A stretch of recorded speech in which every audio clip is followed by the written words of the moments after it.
Hello everyone, it's Maria Russell here with you today. Before I start this video, I just want to apologize that I haven't filmed a lot lately and posted here. It's because I'm actually recovering from the flu and I was also home in Florida to be with my family. Excuse the raspy voice because I'm still recovering, so I apologize if I sound really weird today. But today's video, I am actually joining the Not2Shabby design team as we feature the September box. I am part of the Not2Shabby Lovely Fall YouTube Hop, so today you will be seeing the September box, its contents, and the cards that I made.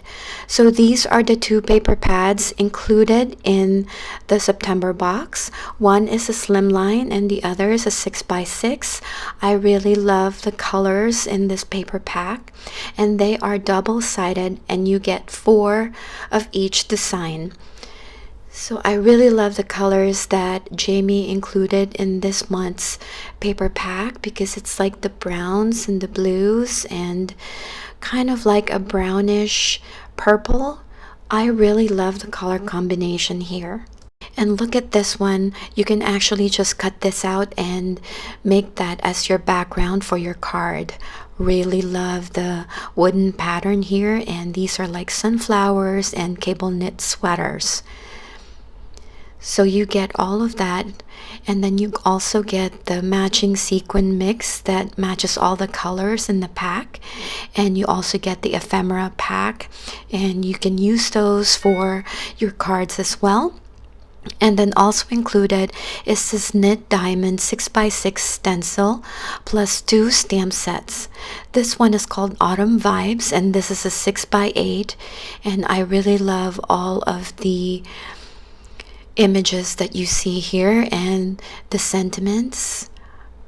Really love that. And this one is also one of my favorites that features that cute fall scene there with the little squirrel and some other sentiments.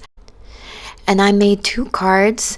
The first one that you see here is very detailed, so I'm not going to be able to share with you a process video of this one, and that's only because this is very detailed, as you can see. But I stamped the images on some Nina Solar white cardstock, and I colored the images in with a combination of Spectrum Noir alcohol markers with Copic markers. For that rug, I used the slimline paper pack to die cut that rug, and then I also die cut all of the elements that I needed to create this card. So it really took a while for me to create this. In fact, I think it took me about 3.5 hours just because there were a ton of coloring here and the die cuts as well. So this is the card that you will be seeing today with the process video. This is also a lot of coloring, but I fast forwarded it so that you're not going to be bored. So this is pretty much self-explanatory, so I'm just going to put some music on and I'll be right back after the coloring is done.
And I'm just finishing the ink blending here.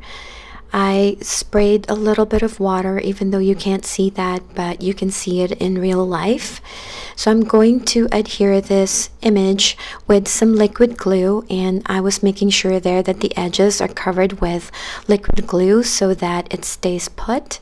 And then going to stamp the sentiment with VersaFine Onyx Black ink inside my Misty. And I really love this Stampendable by LDRS Creative. It just really helps you get a good impression of your stamp image. I'm going to adhere that in an A2 size card base. So here are the two cards again that I created, showcasing the September box. This one features the Welcome Fall stamp set. A lot of coloring on this one, but I really love how it turned out. I think it's so worth it to just take your time and color the images. And I think the monthly box is so worth it because you get so much out of one box, and you can create a ton of projects using the paper pack and the stamp sets. So I really love how this one turned out with the colors that I used. It's probably more like Halloween than Thanksgiving because of the purple, but I kind of try to like match the color scheme so that I have a little bit more purple. And I really love how this one turned out, even though it took a while for me to make that card. And here is the second card. It's pretty simple, but I also love how this one turned out. I hope you guys enjoyed this video and found it helpful. If you have any questions, leave me a comment down below. Don't forget to like this video. I really do appreciate it. It helps my channel. And click the notification bell to be notified of new content in this channel. Consider subscribing too if you haven't done so already. Thank you for joining us today, and happy crafting!